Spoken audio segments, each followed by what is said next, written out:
Bonjour à tous et bienvenue sur Lion TV. Et le sujet que je vais traiter aujourd'hui, c'est le sujet de l'humanité. Puis-je avoir confiance en l'humanité? C'est le sujet qu'on va traiter aujourd'hui.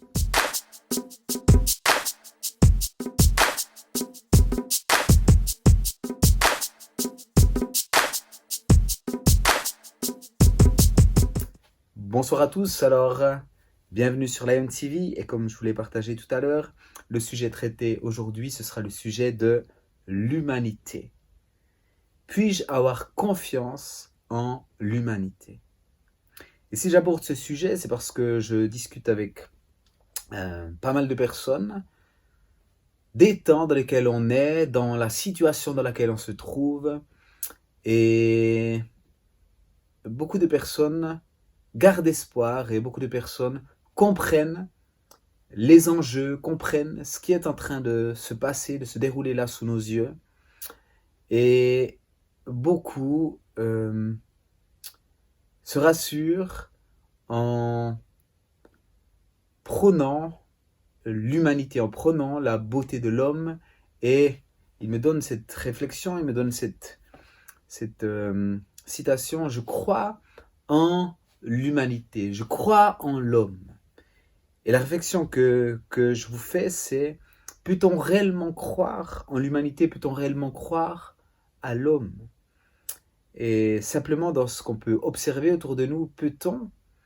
Et est-ce qu'il y a des signes qui nous montrent que réellement on peut croire en l'humanité, on peut croire en l'amour, on peut croire aux valeurs que l'on donne, que l'on insuffle à l'humanité?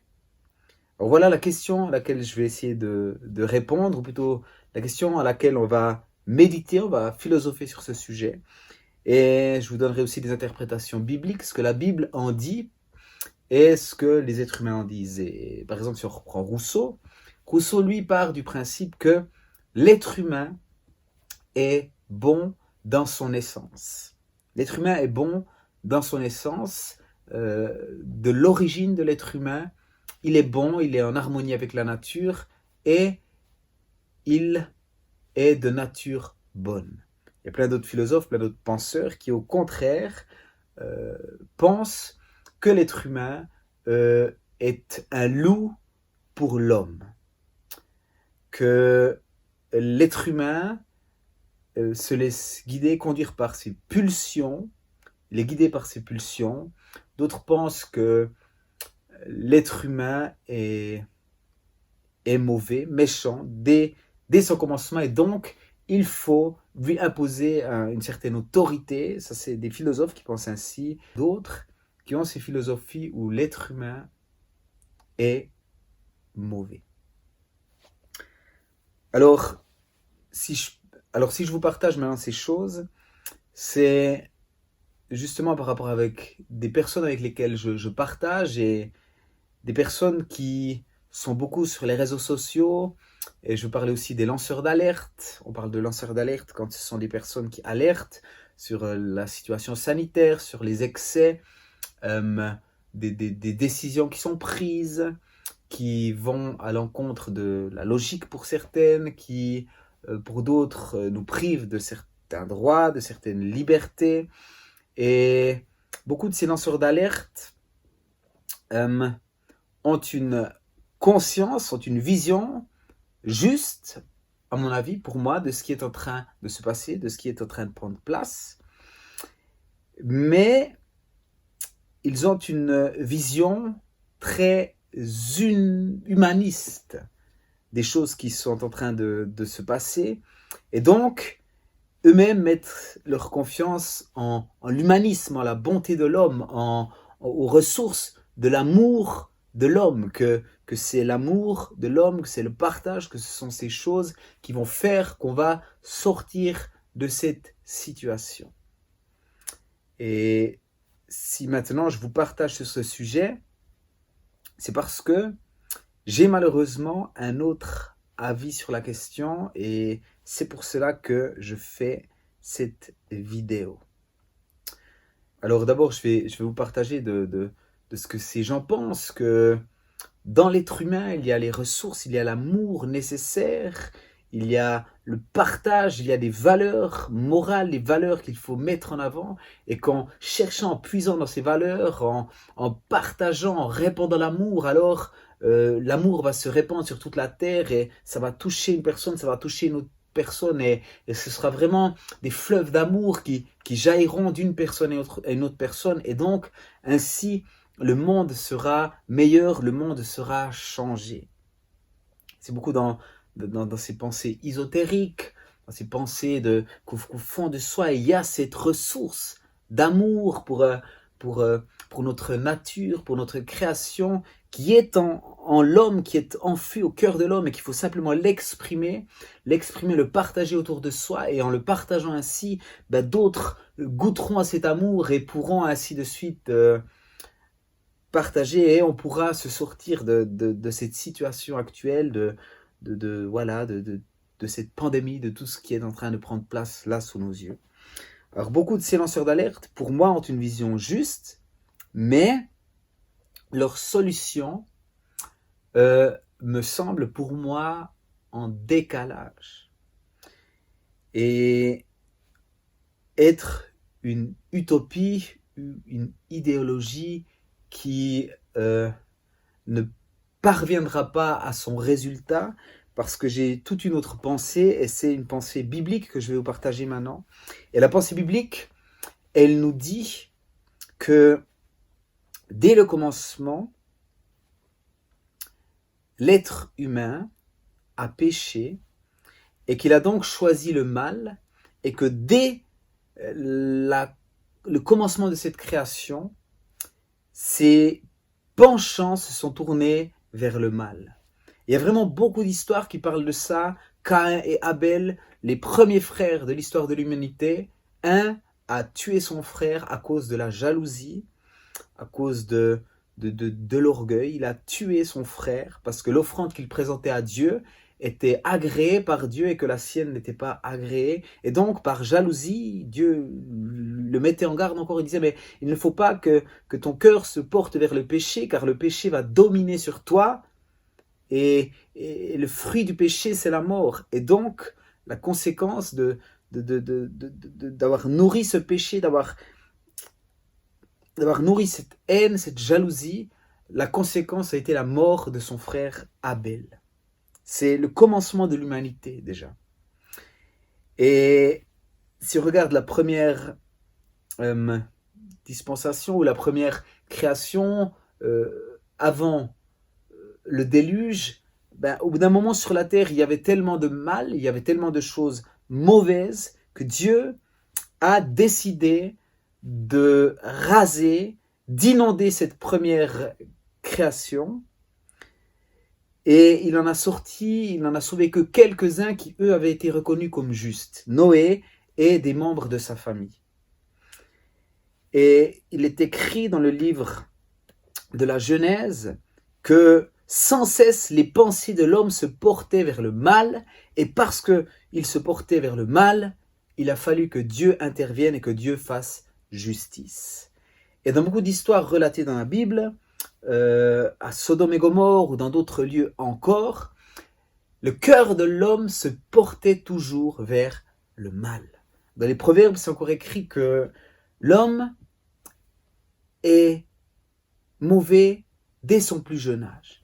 Dès son plus jeune âge, on peut voir qu'un enfant, c'est aussi un philosophe qui parle de ça, qu'un enfant mord la mamelle de sa nourrice, qu'un enfant se bagarre avec son frère, qu'il se morde. Et déjà là, dans l'enfance, on voit des signes de combat, on voit des signes de colère, de méchanceté, gratuite aussi, dans le cœur d'un enfant, dans le cœur de l'homme. Et nous-mêmes maintenant, on a des pensées, des penchants qui sont mauvais.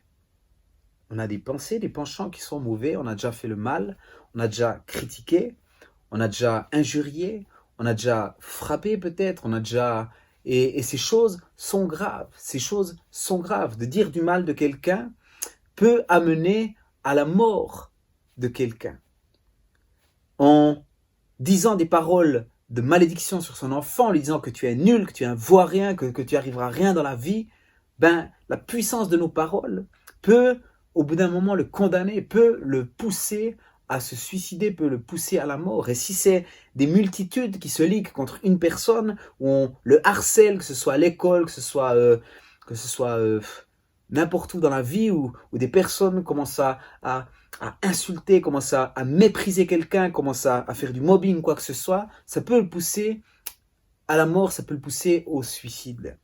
Et on agit tous d'une certaine manière, dans un certain degré, de cette manière. On critique. Notre langue est facile pour critiquer. Et Jésus dira que celui qui dit à son frère Raka est passible de jugement, est passible du jugement de la guerre. C'est-à-dire que pour la Bible, pour Dieu, ces choses sont très graves. Et donc, je prends ces exemples-là pour montrer que le cœur de l'homme est mauvais. Le cœur de l'homme est mauvais dès son plus jeune âge. Et si on regarde l'histoire de l'humanité, si on regarde toutes les guerres qui ont été là, les conquêtes, c'est vraiment toutes ces guerres qui ont été sur la terre, les guerres qui sont encore actuellement là, des bruits de guerre qui sont encore là, des puissances qui dominent sur des autres puissances, des puissances qui asservissent d'autres puissances. Si on regarde toutes ces choses dans le détail, mon œil réel ne me fait pas penser ou voir que l'être humain est bon, que l'être humain est fondamentalement bon. Et même ceux qui nous gouvernent, quand on regarde leurs actions, quand on regarde ou quand on écoute les paroles qui sortent de leur bouche, on peut aussi voir qu'ils ne sont pas fondamentalement bons. Combien de politiciens mentent, combien de politiciens ne tiennent pas parole, combien de politiciens ne se soucient pas du pauvre, de la veuve, de l'orphelin, combien de politiciens se soucient plus de leur famille, du bien-être de leur famille, plutôt que du peuple qu'ils représentent. Combien de politiciens s'occupent des affaires de leur peuple, plutôt que de regarder à leur richesse, à leurs proches, que ce soit des dictateurs ou autres politiques. On voit que même ceux qui nous dirigent, qui devraient être des exemples, ne sont pas fondamentalement bons. Qui est bon? Qui est bon? On voit également que des personnes, que ce soit dans les sphères religieuses et autres, prennent des décisions ou font des choses parfois qui ne sont pas fondamentalement bonnes, fondamentalement justes. Et c'est l'être humain qui conseille d'une manière humaine et on peut voir que l'être humain n'est pas parfait, qui fait des erreurs, et donc nous ne sommes pas fondamentalement bons. Le cœur de l'homme n'est pas bon. La Bible dit que le cœur de l'homme est mauvais dès sa naissance, que ses penchants courent vers le mal.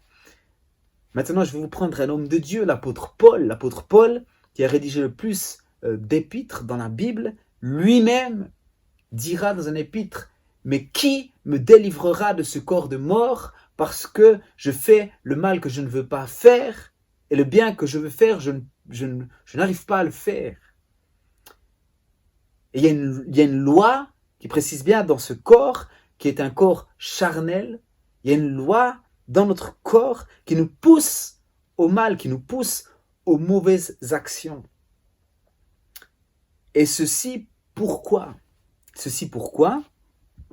Parce que dès le commencement de l'humanité, dans le jardin d'Éden, il y a quelque chose qui s'est passé, il y a un événement qui s'est produit, et cet événement, c'est que Adam et Ève se trouvaient dans le jardin, que Dieu leur avait donné cette autorité de gérer le jardin, de s'occuper du jardin de Dieu, de s'occuper voilà, c'était leur mission des animaux, de gérer les richesses de ce jardin. C'était la mission que Dieu avait accordée à l'homme.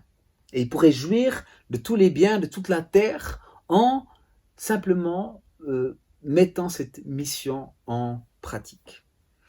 Et donc, dans ce jardin d'Éden, il y a quelque chose qui s'est passé, il y a quelque chose qui s'est produit. Et ce quelque chose qui s'est produit, c'est qu'il y a un être d'une autre dimension, il y a un être d'un autre monde qui est venu rencontrer Adam et Ève dans le jardin d'Éden. Un être qui n'était pas prévu à la base qu'il soit là dans ce jardin d'Éden.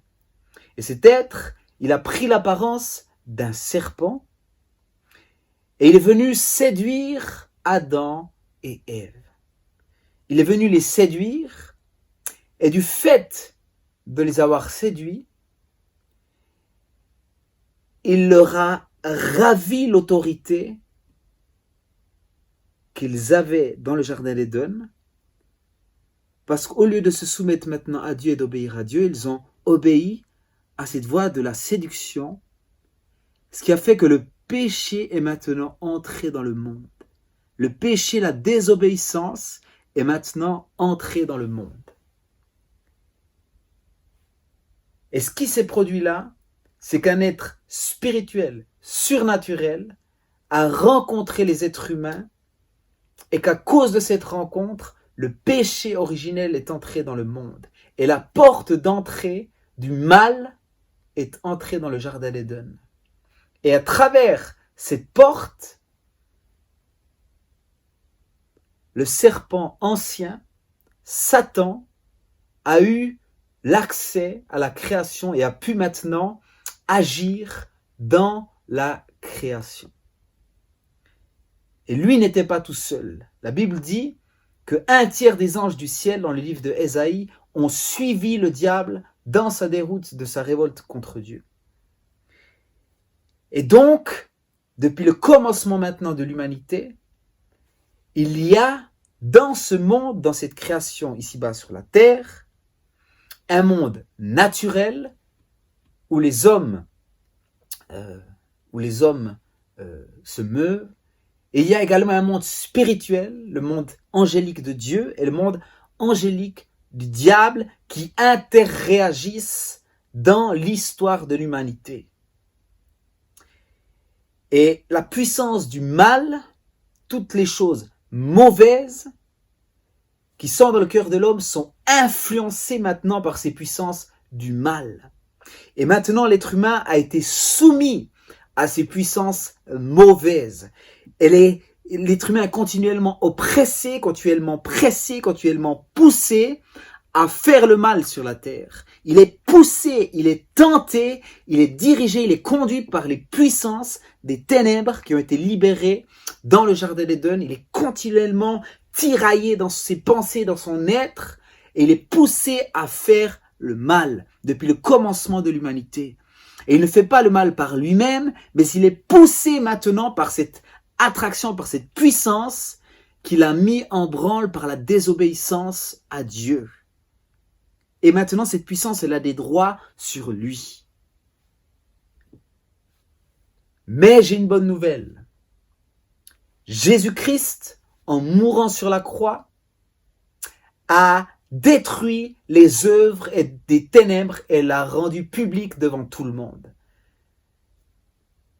Au travers de l'œuvre de la croix, il a détruit l'œuvre, l'aiguillon de la mort, l'aiguillon du péché. Il a détruit cette puissance une fois pour toutes sur la croix. Et donc maintenant, la puissance du péché est anéantie par la puissance du sang versé que Jésus-Christ nous a donné pour le pardon de nos péchés, qui nous réconcilie avec Dieu le Père. Et donc maintenant, nous ne sommes plus victimes de la puissance de ce péché. Si toutefois nous acceptons le sacrifice de Jésus-Christ, et si nous vivons en nouveauté de vie, et maintenant c'est l'esprit de vie qui nous pousse, qui nous conduit dans des directions qui sont maintenant bonnes. Et nous subissons plus les pressions, ou plutôt quand les ténèbres viennent presser sur nous, si nous sommes des gens de prière, alors le bouclier de foi se dresse pour éteindre toutes les flèches enflammées du malin, nous dit la Bible dans Éphésiens 4 ou 5, je ne sais plus exactement, les armes spirituelles de Dieu. Et avec la foi, avec les armes de Dieu maintenant et la prière, nous pouvons résister au diable. La Bible nous dit, et le diable fuira loin de nous. On peut lui résister, mais encore plus maintenant, on peut être influencé par le Saint-Esprit qui vit en nous, car notre temple maintenant, le corps, est le temple du Saint-Esprit. Notre corps est devenu le temple du Saint-Esprit. Le Saint-Esprit habite en nous si nous avons accepté le sacrifice de Jésus, qu'on s'est repenti de nos péchés et que nous avons été baptisés maintenant en lui et nous sommes ressuscités en lui. Et maintenant, cette puissance, elle n'agit plus sur nous, elle peut venir nous troubler, elle peut venir presser, mais dans la prière, on la fait dégager. Et maintenant, on peut réellement combattre ces puissances des ténèbres et on peut combattre le mal qui était en nous, qui sort maintenant par la puissance de l'Esprit de Dieu. Et donc, nous ne sommes plus poussés à faire le mal. Et donc, ce que je veux dire par là, c'est que les choses que nous combattons aujourd'hui, les choses qui sont en train de prendre place là, sous nos yeux, ne sont pas des éléments, des choses naturelles. L'humanisme de l'être humain, l'humanisme de l'homme, ne peut pas combattre des entités spirituelles qui sont plus puissantes que l'être humain. Ces entités-là sont plus puissantes que l'être humain. Parce que ces entités étaient auprès de Dieu. La Bible nous dit dans Ésaïe que les anges, que Lucifer lui-même était l'ange, le séraphin protecteur de Dieu. Il était celui qui détenait la louange de Dieu. Il était celui qui était le plus proche de Dieu. Il était au contact de Dieu. C'est lui qui était l'être suprême dans le ciel. Et donc lui, par son orgueil, par sa prestance, a voulu s'élever contre Dieu. Mais Dieu l'a précipité au bas de sa montagne et il a été chassé loin de Dieu. Il a été chassé loin de la présence de Dieu. Mais dans sa chute, il n'a pas perdu toute sa puissance. Il n'a pas perdu toute sa puissance. Il était un être céleste angélique rempli de gloire et de pouvoir, de puissance. Et donc, il est venu sur la terre avec de la gloire et de la puissance. Mais il est rempli de haine, rempli de colère. Le mal, toute la source du mal qu'il y a sur la terre, elle trouve sa source en lui. Elle trouve sa source en lui. Et donc cet être spirituel du mal est plus puissant que le cœur de l'homme, est plus puissant que l'humanisme, que l'amour poussé par l'être humain. Parce que c'est un être destructeur de l'amour humain. On ne peut pas lutter avec nos forces humaines contre cette puissance-là. Mais la puissance maintenant qui peut lutter contre cet être vil, méchant, et contre tous ceux qui sont avec lui, contre ceux qui le représentent, contre ceux qui mettent en place sa stratégie, qui mettent en place son royaume sur la terre, ceux-là, on peut, par la puissance de l'Esprit de Dieu en nous, les combattre. On peut leur résister par la prière, par l'adoration, par les jeûnes, par être conduit par le Saint-Esprit, par être dirigé par le Saint-Esprit. On peut maintenant leur résister. Et c'est cette réalité-là que je voulais vous partager. Nous n'avons pas à lutter contre la chair et le sang, nous dit la Bible, mais contre les puissances, contre les autorités, contre les principautés dans les lieux célestes. C'est des versets bibliques, je vous mettrai les références ici dessous.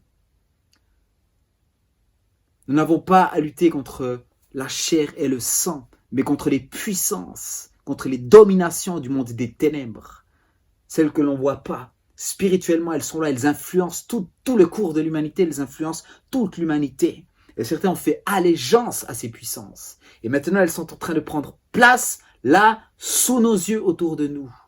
Parce que la Bible dit que dans les derniers temps, il y aura sur la terre un ordre, et cet ordre sera poussé par la puissance de Satan.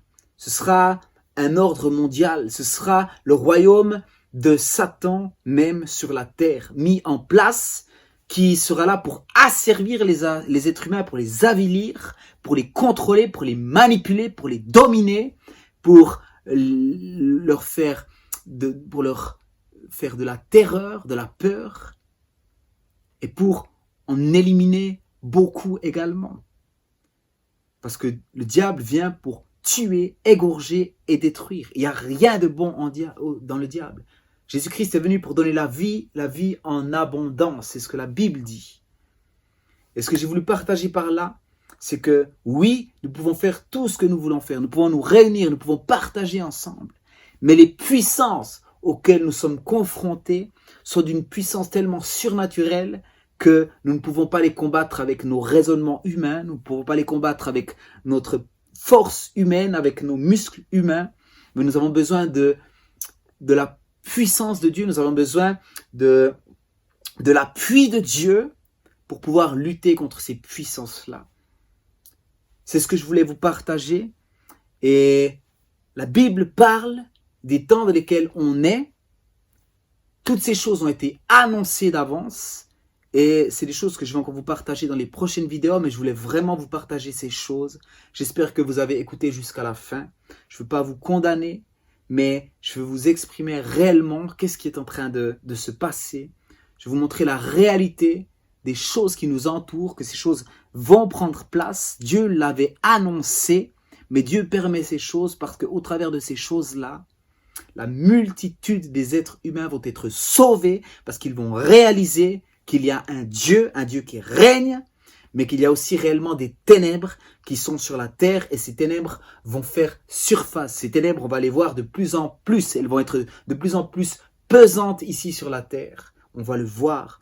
Et dans tout cela, j'espère que l'être humain reconnaîtra que Dieu est Dieu, qu'il est aux commandes, qu'il avait annoncé ces choses et que le moyen d'éviter de passer au travers de ces choses, c'est de régler sa vie avec Dieu, de se repentir, de poser le genou devant Dieu, de reconnaître qu'il est Dieu. Et parce que nous reconnaissons qu'il est Dieu, parce que nous le confessons de notre bouche, il nous acceptera. Le salut en Jésus-Christ, il est gratuit. Le salut en Jésus-Christ, il est gratuit. Il suffit de lui demander pardon pour nos péchés, pardon d'avoir douté, pardon d'avoir cru aux mensonges, pardon pour toutes ces années de ne pas t'avoir cherché, pardon de ne pas avoir réalisé que tu étais réellement Dieu, pardon de m'être aveuglé moi-même par de faux raisonnements, des tromperies de ce monde, pardon pour ces choses. Mais aujourd'hui, je décide de te suivre, aujourd'hui, je décide d'accepter que tu es Dieu, que tu es la vérité, que tu es le seul chemin vers la vie éternelle. Voilà ce qu'on peut faire aujourd'hui. Je vous partage ces choses amicalement, fraternellement, dans le nom de Jésus-Christ. Soyez bénis et on se voit à la prochaine vidéo. Ces choses vous ont intéressé. N'oubliez pas de vous abonner, de mettre un like et vraiment que Dieu vous bénisse, qu'il vous convainque de ce que je dis. Mais ce que je dis, c'est la vérité. Soyez abondamment bénis.